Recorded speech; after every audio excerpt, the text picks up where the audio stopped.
Haziran üşüyordu Vanlı küçük kızın gözlerinde. Bahar kokan ellerde iki damla gözyaşı eşliğinde.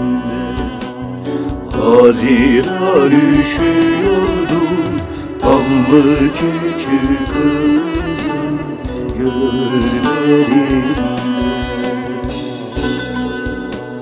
Haziran üşüyordu. Haziran üşüyordu Vanlı küçük kızın gözlerinde.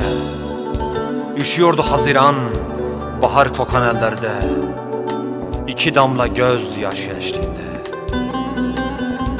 Bense gül uzatıyordum ela gözlü bir boyacının siyahi ellerine,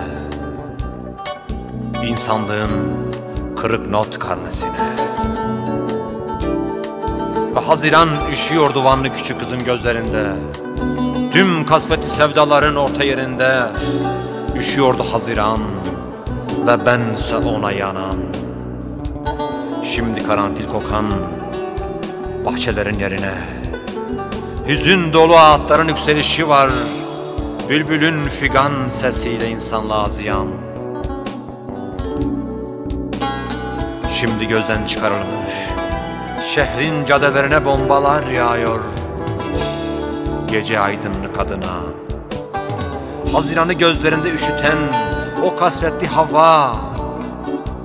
Bombalar ise sevdalara yenik bir palavra.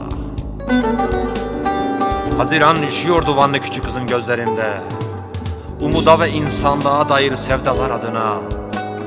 En umutsuzdan en umuda Haziran üşüyordu Vanlı küçük kızın gözlerinde, iki damla